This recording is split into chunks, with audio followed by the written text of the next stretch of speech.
Welcome to our Savvy series. I'm Catherine Magaña here with Rachel Ivanovich.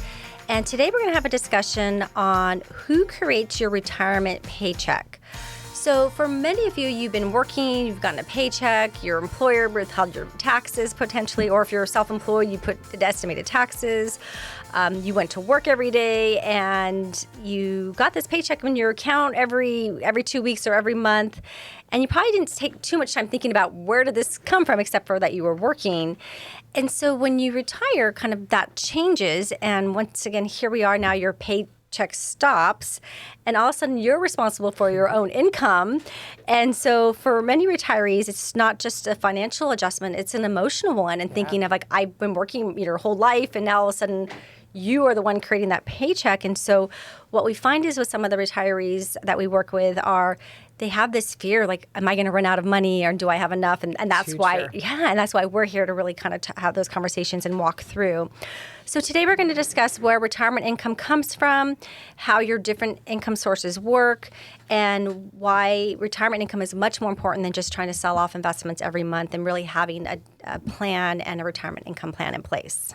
I mean, this really is one of the biggest financial transitions in people's lives. So think about it. Maybe you've been working since you were a teenager even, and every 2 weeks you get the paycheck. Yep. And now what? And so one of those biggest changes that retirement is bringing isn't just leaving your career, but it's changing the way you think about money.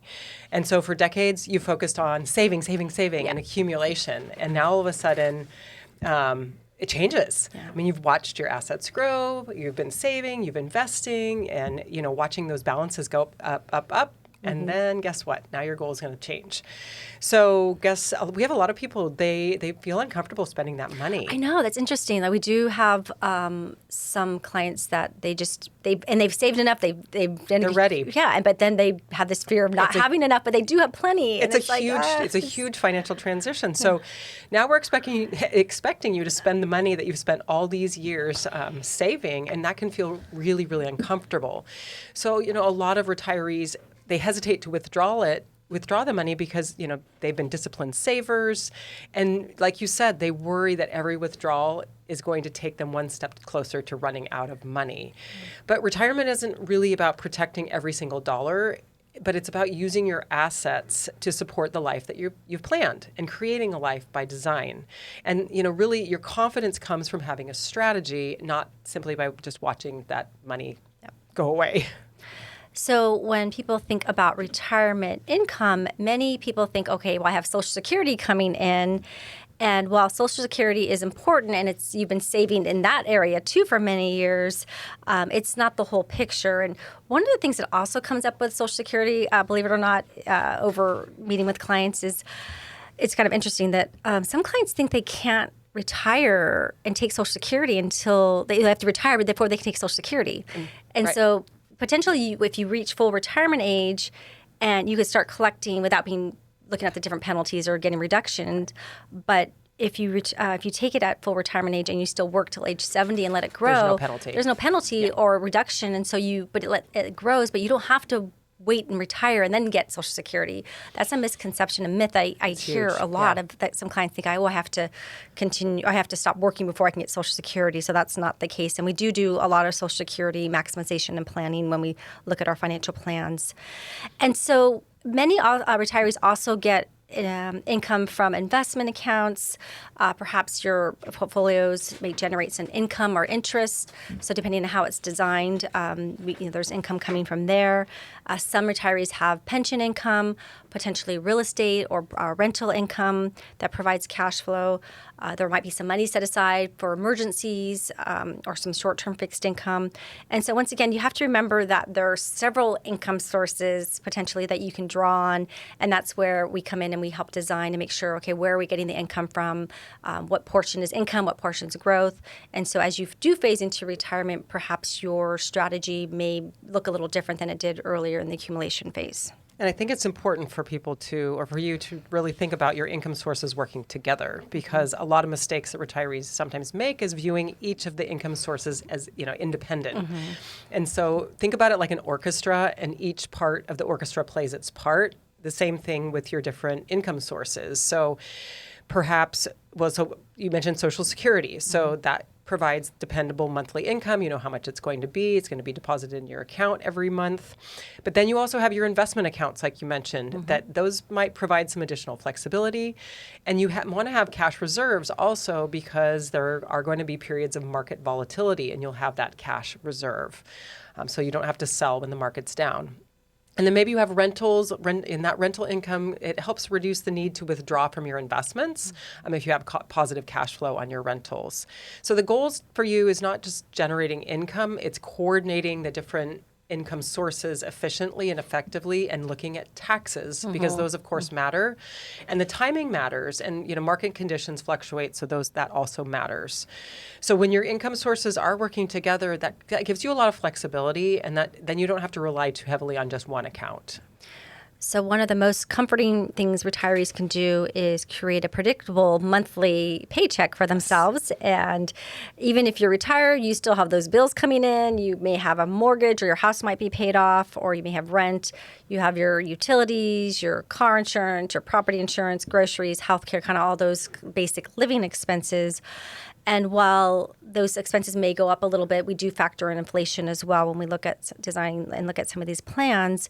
But I think knowing that you're confident that, look, this is the plan, this is what I'm doing to get me the income that I need, rather, once again, than being reactive and trying to, go ahead and sell things when you don't need to, or and vice versa. So I think having a predictable income source and knowing where it's coming from is important, and it allows you to enjoy retirement with peace of mind. But you also need to plan for the unexpected, because not every expense happens monthly. Sometimes, we always ask, do you think you'll have to replace your roof at some point? Do you think you'll need a new car at some point? Maybe you want to plan an elaborate family vacation or trip, or help one of your children or grandchildren. So these larger expenses shouldn't derail your investment strategy. You really should plan ahead for them and anticipate that they may happen. And really, a well-designed retirement plan for you really includes flexibility for unexpected and expected costs. And having cash reserves is important, or other accessible resources, because that prevents unnecessarily investment sales when the market goes down. So planning ahead creates options for you. So good retirement planning considers also which accounts to draw from. So you may have a mix of different types of accounts. You may have taxable accounts. You may have retirement accounts. Some of them might be Roth IRAs or the regular IRAs. And once again, like you alluded to earlier, there's tax consequences too. And so those do need to be considered and looked at. And also coordinating when to take Social Security. Are you taking it at retirement, or are you letting it grow? And once again, when you do take Social Security, there's tax consequences on that. And if you're married, which spouse takes it first? Yeah. And then considering, once again, adding that into also your income for the year. As things, if you weren't taking Social Security, now you are, then maybe you also don't need to take as much out of your investable assets anymore. So you have to, otherwise you're taking out too much. Exactly. And so there is definitely some flexibility and some planning to look at. It's not just, hey, I need this money. Behind the scenes, we're really figuring out where's the best place to take that from.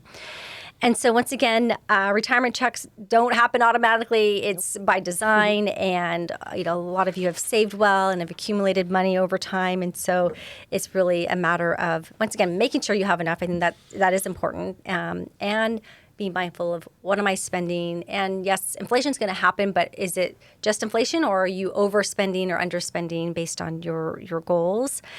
And once again, coordinating, when to take Social Security, when to pull from different investments, looking at your pensions, kind of looking at how everything works together. And so if you would like us to review your current situation or give you some feedback, we're happy to look at that with you and look at your current income strategy. If you'd like to set up a complimentary strategy session with us, you can reach us at 760-692-5700. And we want to thank you today for getting savvy with us about your finances. And remember to savvy up.